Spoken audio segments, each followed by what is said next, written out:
C'est à vous, Cheikh Tidiane.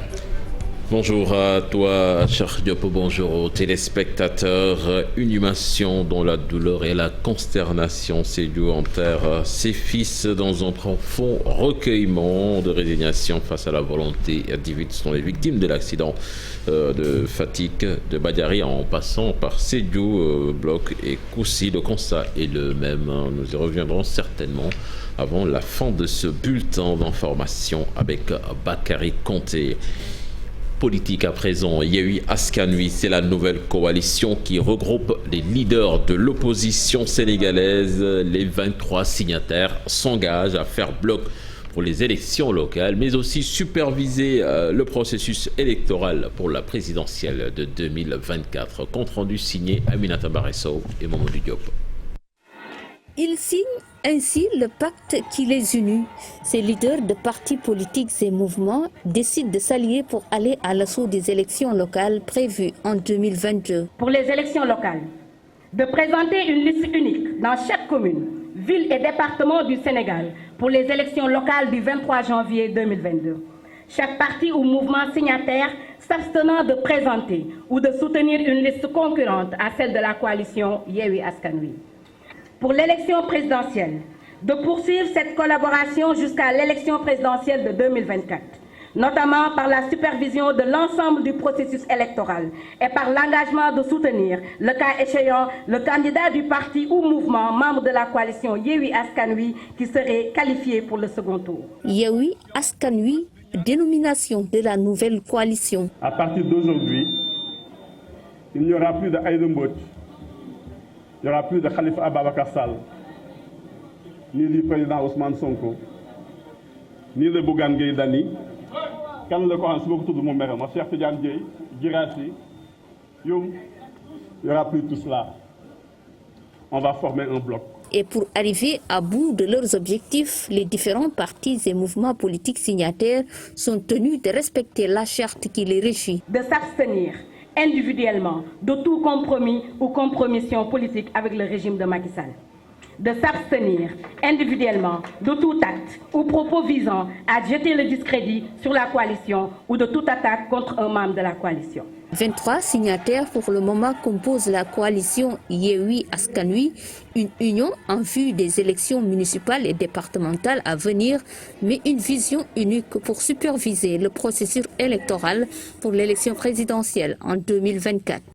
Voilà, et puis on en a parlé ici hier, Mamadou Ndoye Bane, candidat à la mairie de Pire pour les prochaines élections locales. Il a été investi par des jeunes femmes, des mouvements plutôt de jeunesse, et le mouvement Wallou Pire, Ndoye Bane qui promet de changer la commune, de créer des milliers d'emplois pour les jeunes. Certainement, nous l'entendrons dans nos prochaines éditions ou bien même dans le bulletin d'information en Wolof. Les mesures de l'État visant à réduire toutes les taxes douanières sur les produits de grande consommation vont entraîner une baisse de recettes de l'État à hauteur de 47 milliards de francs CFA. Des explications fournies par des ministres des Finances et du Commerce qui ont fait face à la presse hier. Compte rendu signé Alassane Ba et Mohamed Dia. Précision du ministre des Finances et du Budget. En vérité, je tiens à préciser d'abord que nous ne travaillons pas pour la baisse des prix. Non.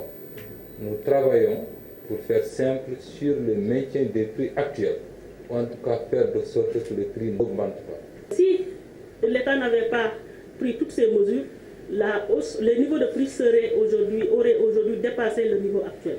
Mais grâce aux efforts de l'État, notamment en matière de dédouanement, mais également de la fiscalité, donc nous avons pu maintenir des prix. Malgré les efforts consentis par l'État du Sénégal depuis un certain temps, la situation est toujours compliquée, et c'est d'abord au niveau international. Les ménages subissent de plein fouet ces difficultés, ce qui pousse le gouvernement à faire des efforts supplémentaires. Il s'agit notamment de la suspension de la taxe conjoncturelle à l'importation sur le sucre cristallisé importé, la réduction de la taxe d'ajustement à l'importation sur les huiles brutes qui passe ainsi de 10 à 5%, le maintien de la TVA à 0% sur le riz, la suspension des droits de douane sur le blé, l'application d'un taux de TVA de 0% sur la farine de blé, le rétablissement des stades de commerce. Et si on parle de 47 milliards de baisse, ce n'est pas parce que d'ici la fin de l'année, les recettes vont baisser de 47 milliards. Entre-temps, il peut y avoir des efforts importants, d'ailleurs on pourra y revenir dans le cadre de la nouvelle politique de l'administration générale des douanes, dans le cadre du PROMAT, donc pour booster les recettes à ce niveau. Une baisse ici, une hausse par là, ça peut s'atténuer. Donc objectivement, les mesures elles sont là, on les appréciera au fur et à mesure que la situation évoluera. Peut-être qu'elle peut se compliquer davantage, comme aussi la situation peut quand même évoluer de façon favorable. Les Sénégalais vont sentir une nette amélioration dans les jours à venir. Le ministre du Commerce va engager ses services pour une application effective de ces mesures.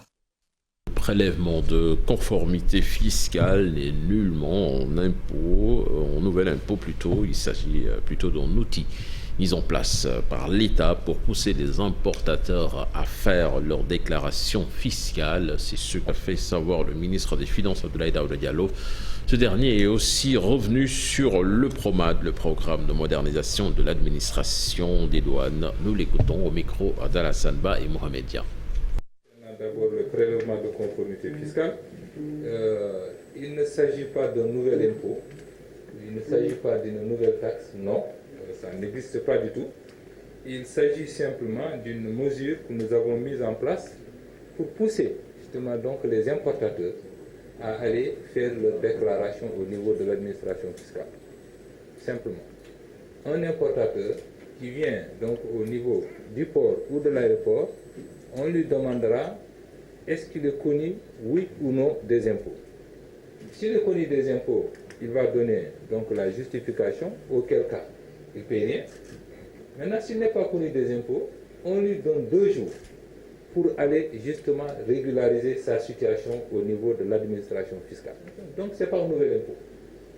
Concernant le PROMAT, son objectif est double. D'abord, effectivement, c'est de supporter la nouvelle génération, justement, donc, disons, quand même, de toutes ces technologies nouvelles, mais aussi de lutter, quand même, et se donner les moyens de lutter efficacement, donc, contre la fraude fiscale et la contrebande. Les tonnes de sucre sont dans les magasins de stockage de la compagnie sucrière sénégalaise. Le directeur par intérim de la CSS, Louis Lamotte, rassure les Sénégalais et accuse les commerçants. Voici Louis Lamotte que je vous propose d'écouter au micro de Seynou Diop et Habib Seck. Les commerçants, venons-en.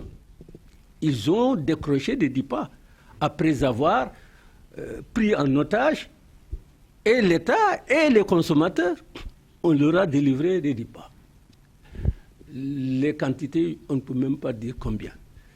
Mais ça n'a pas suffi puisqu'ils sont heurtés aux réalités du marché international.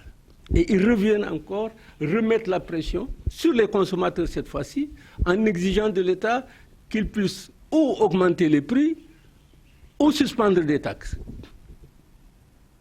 Et pour pouvoir appuyer cette pression-là, ils continuent à faire ou la rétention ou le détournement des stocks qu'ils achètent, de sorte que le consommateur lambda ne peut pas y accéder.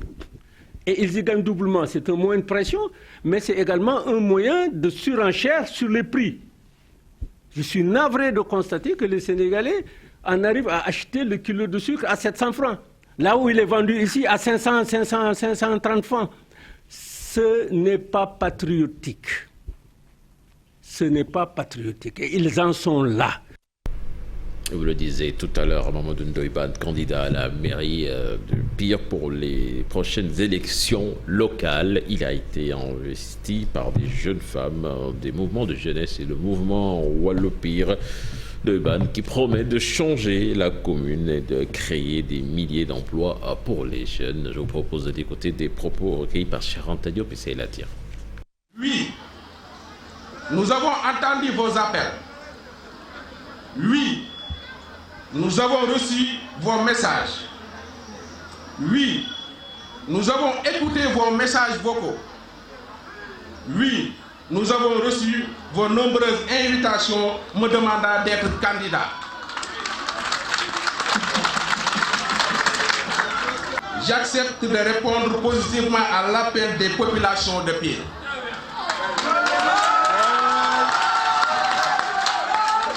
Je serai alors candidat aux prochaines élections locales, Inch'Allah, comme vous me l'avez demandé. Population de Pire, nous tendons nos mains à tous, étudiants, transporteurs, commerçants, artisans, éleveurs, fonctionnaires, agents de santé, enseignants, chômeurs, paysans, mais surtout les Pirois de la diaspora. Avec vous, nous allons bâtir une large coalition de Pirois, pour les Pirois dans laquelle chaque fils de Pire y trouvera son espace pour son épanouissement. Avec vous, nous allons signer un contrat social avec des objectifs basés sur le résultat. Nous tendons notre main à toutes les forces sociales sans exception. En outre, nous ouvrons nos mains et notre cœur à toutes les intelligences. Notre ambition, c'est de servir Pire. Et pour cela, il faudrait que chacun parmi nous accepte d'être un agent de développement pour le devenir de notre commune. Population de Pire, nous devons agir et vite. Pire manque de tout. Voilà, c'était Mamadou Ndoye Bane.